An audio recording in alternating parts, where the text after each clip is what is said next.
Welcome back. We are still discussing impact of flooding and food security. This take me to another question. Say this flood, how does it affect the prices of commodity? Though you have mentioned some of them because of the flood, there's high prices and other things. So throw more light to it, please. Okay. Let me say this, and I'm sure a lot of Nigerians would agree with me. Yeah. This is the only country where when the prices of things goes up, no matter what happens, even if Jesus comes and beg them, they won't bring the prices down. Can never come down. So that in itself is a huge factor. We need to also play a human face to whatever we do. Having said that, in recent times we saw the rise of the naira against the dollar. You know, there were prophecies that it was going to get to 1,000 naira before the end of the year, but thank God for his intervention. We are back to 700 and something, and we are still jubilating. I don't think it's uhuru yet. But again, you ask me, how do the farmers, put in resources when it comes to the farming? Only a few fertilizer companies still exist in Nigeria. So most of our fertilizers are still being imported. And that has to do with dollar. So when the dollar goes up and people need to import, they will sell as they bought. So that is it. Another issue is machineries and farm implements. Little of the production is done here. We are almost next to producing nothing. Well, maybe that will change in 2023. But what will we see? So the truth fact is, when these equipments come in, I take, for example, in my own industry, this is one industry that is supposed to support the livelihood of Nigerians by providing alternative electricity. But what do we see? No government support at all. So government says they give farmers loans and all of that. Question is, how many people still are able to access these loans? And like they did with the electricity sector, some of these loans go into the hands of people who have no business with it. And so they pump it into things that don't even have business with farming, and so little or no result or output is seen. So at any point in time, when people get to, put in resources, they expect a bountiful harvest. When people farm, they expect a bountiful harvest. But when the floods come and these things people are not able to meet up, the little that is left is sold, and that's how demand and supply plays a huge role in it. That's true. There's no other way, because what we have in the society cannot even feed people. Because of that, there will be high prices, actually. These are part of the impacts of flooding. Now, furthermore, what is the effect of flooding and psychological impacts now? I think this is the time where we need to be... Displacement of homes and all that. Yes, we need to be our brother's keeper. It's very important. You see, forgive me, when I first came to Lagos years back, that's over many years now, I came with the understanding that I was taught to care for one another. I mean, care for my neighbor. And so that was the kind of mindset I came with. Being a brother's keeper. Yes, but somehow along the line, society has changed that mindset. And it's not just for me, but for a lot of persons. We are no longer compassionate. The human feeling is no longer there. It's gone. So what am I saying? You may not be close to an IDB camp. You may not be close to a concentration camp that government has built, but what about your neighbor? So it starts from there. So what am I saying? The psychological effect on people when they lose their source of livelihood, when they lose, things that would put, food on the table and help the children go by and all of that, it affects the man's mind. Was it not just recently we heard of a young lady who jumped, into the Third Mainland Bridge? Talking about the psychological impact and effect on people. When a man is not able to provide for his home and make the basic needs available, it becomes an issue on his mind.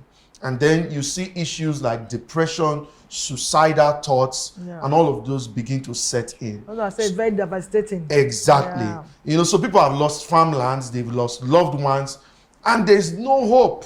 Not only farmlands, even their homes. Their homes, their ancestral homes.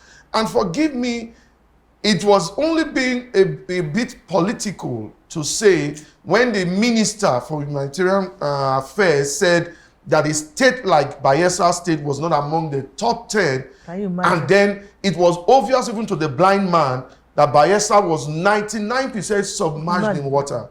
And you won't believe it that when they were supposed to be providing food and some other resources for these people, I saw them giving them things like damaks, clothing wares, Who puts a clothes on when he has not fed? You know? So it is important that we must eschew politics and the game of politicking when it comes to human lives. We must. And then people need to plan, especially with government and with the people. We need to put things aside. But again, you will say, what is it for a man who earns 10 naira a day? He has not even fed. You want him to keep 5 naira. So it still has to do with a lot of government intervention. So this is the time where not just government, but NGOs and humanitarians should come in and put their support to help us.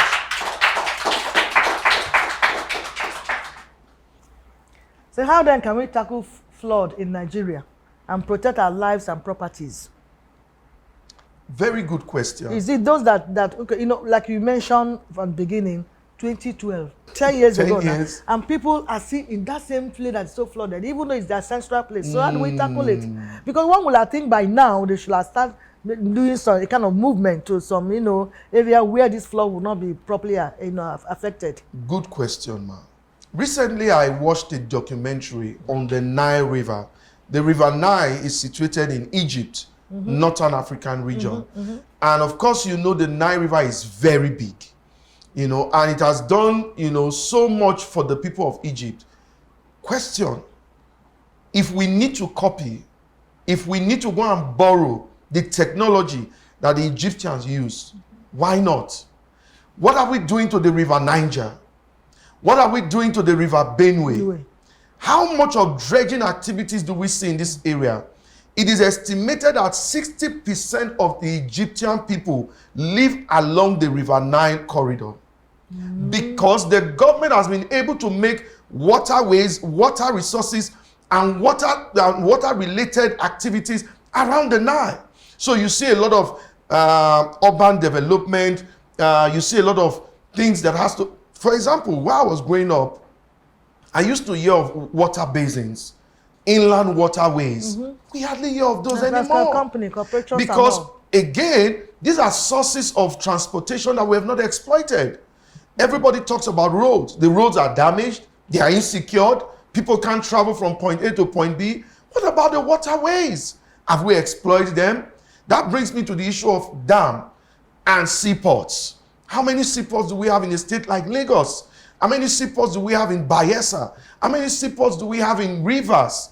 So the government needs to pay attention. More dredging, seaports have to be created. Number 2, the water management policy of our country is still in the 1960s. We need to do more. We need to do more. So you don't wait for the flood. You approach the flood during the dry season so that during the rainy season you can accommodate the flood. The water we call flood can be channeled to irrigation. They can be used for water sports. They can be used for, canals and open channels whereby you connect even a city that is a riverine or a locality that is a riverine to another city that is dry land. All of these things we need to do. Another thing that comes to mind is the fact that our drainage system is still very poor in Nigeria. Very poor. Imagine just yesterday or the day before yesterday, the United Nations Commission that is responsible for population says we have reached 8 billion total in the world now. Yes, 8 billion. And Nigeria is about 236 million persons. Imagine the same road, the same policies, the same things that were used when we were way back then is what we are still using, the same template. It can't work. There's room for expansion. We need to create room for more people, more accessibility, more things that people can afford. So these are some of the things. The drainage systems needs to be expanded so that we can channel these things and don't wait till it kills people.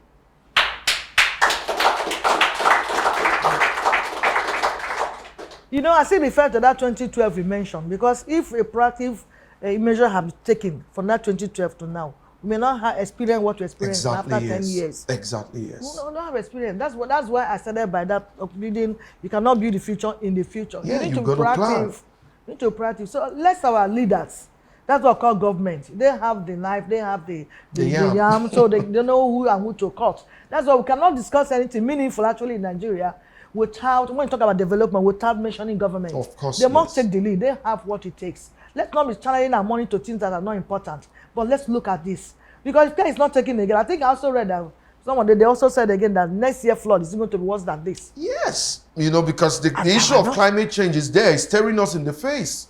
And as the world goes, deeper into global warming, we'll experience more tides and floods. So it's something that they really need to look at critically and not just hey, Bimon, go and visit them, give them 50, donate 50 million, donate this. Would that one solve problem? Bread today. Yeah. The more money we used to donate, let's look at now to do some of these things John mentioned, investment and channel this water out of from it. And it will be a better place for our people to dwell in.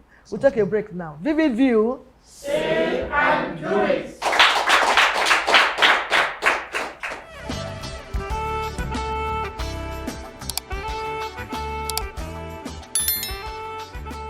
This is Vivid View.